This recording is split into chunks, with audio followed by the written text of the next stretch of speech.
Welcome back to the channel, my friends. Warhammer Man Studios. I'm Warhammer Man, and today we're taking a look at a question as old as time. Are Space Marines the good guys in Warhammer 40k? This video is sponsored by CMO Games. More on that later. Oh, actually, that is a different video. Today we're going to be taking a look at Did Games Workshop peak? So there's lots of ways that you can analyze this question. It's rather open-ended, and realistically there's no definitive answer because you oftentimes don't know if something peaked until afterwards. But because Games Workshop is a publicly traded company, we have actual statistics that we can take a look at. We can analyze those statistics and then make an educated decision or guess going forward. So twice a year or once every 6 months, Games Workshop comes out and releases its semi-annual statement. And in that statement is loaded up with all kinds of data for stockholders or just anyone that's interested. And it just so happens that I'm not only a Warhammer nerd, so not many things get me more excited than the Games Workshop semi-annual report. In that report, we get to take a look at Games Workshop sales, their net profits in dollars and as a percentage. And then also on a regular basis, we can take a look at their stock price as well. We're also going to look at a couple of key moments in time, and then we'll be able to answer, did Games Workshop peak? Based on some of these metrics, and then also predict what we can expect going forward. So without any further ado, let's jump right in.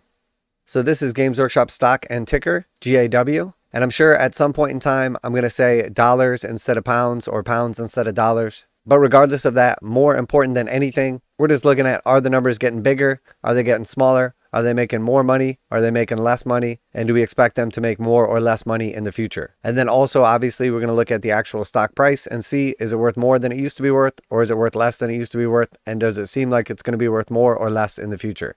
So here's Games Workshop's overview. The company was founded in 1975. It has 2.7 thousand employees. The market cap or value of the company is 3.21 billion British pounds, so a little under $5 billion. Price to earnings ratio is 23, and earnings per share are 4.24. The CEO is Kevin Derek Roundtree, but all that stuff's boring. Let's take a look at the fun stuff. So if we just scroll down here a little bit, we can take a look at the actual valuation, the valuation ratios, but we want to focus in here on the growth and profitability. So without getting into all the boring stuff, the darker blue bar represents revenue from 2018 to 2022. The lighter blue bar represents their net income, which is their profits. And then the orange line represents their net margin, which is what percentage of their sales they convert into profits after paying all their bills. So we can see pretty clearly from 2018 to 2022 that the darker blue line is getting bigger, which means that the revenue is going up, aka they're making more money every year. And we can see that the lighter bar is also going up, which means that they're keeping more profits every year, or their net income is increasing. And we can also see by the orange line right here that the net margins were on their way up. They went parabolic into 2020, and then they've been coming down slightly ever since. But don't get it twisted, they're still extremely high. So based on this simple little bar graph right here, we can see that Games Workshop has been making more revenue every year. They've been keeping more of that revenue in profits. And even though their net margin went parabolic in 2020, because they were doing a lot more direct sales to customers, it's still very high. So as far as sales are concerned, Games Workshop is making record sales via their revenue. As far as profits are concerned, Games Workshop is making record profits via their net income. And in a minute, we'll take a look at stock price as well. But before we do, we want to dive into some other important information. So one of the most common things that people like to talk about when it comes to Games Workshop's financials is how the greedy shareholders want all the money. And rather than reinvesting or keeping their prices low, Games Workshop returns tons of that money to shareholders, and they do it via their dividend. So we can see in 2018, the dividend was $1.55, then $1.60, $2.20, $3 in 2021, and then $4.70 in 2022. So we can see the dividend has gone up ridiculously high in a short amount of time. And what that means is per share you own, that's how much money Games Workshop gives back to you of their profits. Now over here we see the dividend, and it says over the trailing 12 months, it was 4.57%. The last payment was $1.20. And then we see here it says payout ratio, 104%. That means that in order for Games Workshop to pay that $4.70, after paying all of their bills, they actually had to tap into their savings account, which means they're not actually making enough money in profits to continue paying out this high of a dividend. So what does that mean for Games Workshop? Well, it means that they need to make a lot more money, or they're going to have to cut their dividend going forward. So now that I've completely bored you to death, let's take a look at the actual stock price and see what that means.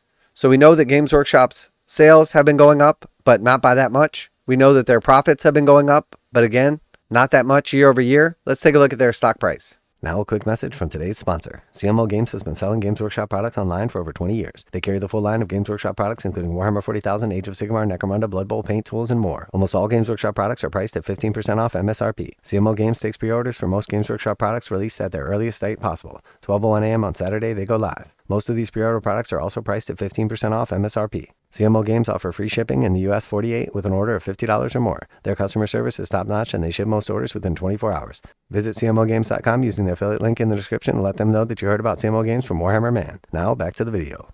So this is Games Workshop stock price going back to 2017. We can see that it peaked out somewhere around here in 2021 and then it's been going sideways since 2021. So if we just look at today's stock price on the chart, and we just scroll back to when we first reached this level, we can see that it's been about 1,260 days since we first reached this stock price, which means that if you bought Games Workshop stock price about 4 years ago, you're basically dead even. Now it's gone up since then, it's gone down since then, and there's a lot of factors that determine where the stock price goes. But most investors want to know where it's going to be going forward and if it's a good investment. So let's take a look at some key moments in time so we can decide if Games Workshop stock price has peaked. So we can see a couple key moments in time. The white line here shows when Warhammer 40k Indominus came out, and that is July of 2020. And obviously Warhammer 40k is Games Workshop's flagship game, so that was a massive release. And about every 3 years, they release their new edition. We can see here in June of 2021, Age of Sigmar Dominion came out, and that is Games Workshop's second most popular game. And around that time marked the highest Games Workshop stock has ever gotten to. And then we see recently a massive release with Warhammer 40,000 Leviathan in blue, and that was in June of 2023. And again, that was a new edition of Games Workshop's flagship game. And then we can anticipate, based on their 3-year cycles, that Warhammer Age of Sigmar 4th edition will be coming out somewhere around June of 2024. And then I went ahead and marked off in yellow here also the fiscal year ends. So in this case, the most recent reporting that we saw was the first half of 2023, and encompass the sales and profits from the Warhammer 40,000 Leviathan release, which is very important because that means that by the time Age of Sigmar 4th edition comes out, we'll have already gotten the annual data for 2023 fiscal year, and that will go into the first half of 2024's fiscal year. So because we know Games Workshop's Warhammer 40,000 game is their flagship game, Leviathan was their biggest release ever and most profitable, there's a very high probability that because Games Workshop stock did not reach a new all-time high, that most likely, at least in the meantime, it has peaked as well. So we see Games Workshop is still making record sales, but it's slowing down drastically,